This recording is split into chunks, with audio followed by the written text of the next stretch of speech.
మోంతా తుఫాను వేగం కంటే ఎక్కువ వేగంగా స్పందించిన చంద్రబాబు నాయుడు గారి ప్రభుత్వాన్ని అందరూ ప్రశంసిస్తూ ఉంటే ఆఖరికి జరిగిన నష్టాన్ని ఎస్టిమేషన్లు వేయటంలో కానివ్వండి, కేంద్ర కమిటీని రాష్ట్రానికి రప్పించి నష్టాన్ని బేరీజు వేయించడంలో కానివ్వండి, ప్రజలకి సమస్యలు ఎదురు కాకుండా తుఫాను మూలంగా యంత్రాంగాన్ని, అధికార యంత్రాంగాన్ని, పార్టీ యంత్రాంగాన్ని సమన్వయపరిచి తుఫాను సమయంలో కూడా క్షేత్రస్థాయిలో ఉంచి మొత్తం యంత్రాంగాన్ని నడిపించిన చంద్రబాబు నాయుడు గారి తీరుని భేష్ అని అందరూ ప్రశ్నిస్తా ఉన్నారు. ఆఖరికి కేంద్ర మాజీ కార్యదర్శి సుభాష్ చంద్ర గార్గ్ వారు ఏమన్నారో ఒక్కసారి ఆలోచిస్తే చంద్రబాబు నాయుడు గారి పరిపాలన ఏమిటో, ఆయన విజన్ ఏమిటో ఒకసారి అర్థమవుతుందని చెప్పేసి మనం చేస్తా ఉన్నాను. రాష్ట్ర ప్రయోజనాల విషయంలో రాజీ పడని వ్యక్తి శ్రీ చంద్రబాబు నాయుడు గారు. పెట్టుబడులు, ఉపాధి విషయాల్లో ఒక విజన్ తో ముందుకు వెళ్లే వ్యక్తి చంద్రబాబు నాయుడు గారిని ప్రశంసించారంటే వారి విజన్ ఏమిటో, వారి పనితీరు ఏమిటో ప్రజలందరూ కూడా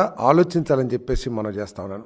వైఎస్ఆర్సీపీ ప్రభుత్వం విధ్వంసమే ఒక విజన్ గా ముందుకు వెళ్తే ఈ రోజు చంద్రబాబు నాయుడు గారి నాయకత్వంలోని కూటమి ప్రభుత్వం రాష్ట్ర భవిష్యత్తు, ఉద్యోగాల కల్పన, అభివృద్ధి విజన్ గా ముందుకెళ్తుందని చెప్పేసి నేను ఈ సందర్భంగా తెలియజేస్తా ఉన్నాను. దేశమంతా ఈ రాష్ట్రంలో జరుగుతున్న అభివృద్ధి గురించి, పెట్టుబడుల గురించి ఆలోచన చేస్తా ఉంటే పులివెందుల శాసనసభ్యులు గారికి మానసిక పరిస్థితిలో తేడా వచ్చి ఆయన ఇష్టం వచ్చేట్టు మాట్లాడటం చాలా ఆశ్చర్యకరంగా, జిగుప్సాకరంగా ఉందని చెప్పేసి నేను భావిస్తా ఉన్నాను. ఆయన ఇంకా ఒక ఇల్యూజన్ లో ఉన్నట్టున్నారు.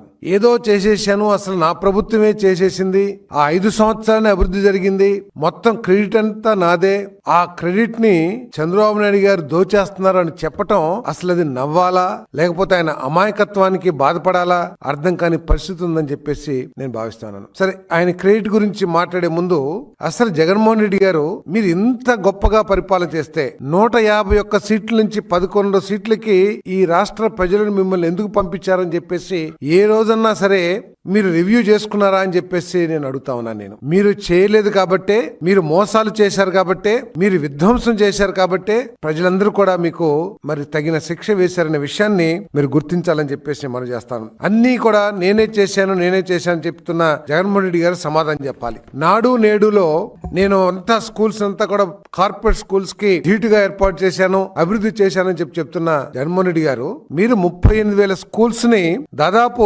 16-17,000 కోట్ల రూపాయలతో ఎస్టిమేషన్ వేసి అభివృద్ధి చేయాలని చెప్పేసి ఆలోచన చేశారు. సరే, ఆ స్కూల్స్ లో టీచర్లు ఉన్నారా లేరా, పిల్లలకి బోధన విధానాలు కానివ్వండి, బోధనకి కావాల్సిన వసతులు కాని ఏమున్నాయా అవన్నీ ఆలోచించుకోకుండా ఇన్ఫ్రాస్ట్రక్చర్ పేరు మీద 16-17,000 కోట్ల ఎస్టిమేషన్ వేసి మీరు ఖర్చు పెట్టింది 5-6 వేల కోట్లే కాదా జగన్మోహన్ రెడ్డి గారు అని చెప్పేసి నేను ప్రశ్నిస్తా ఉన్నా నేను.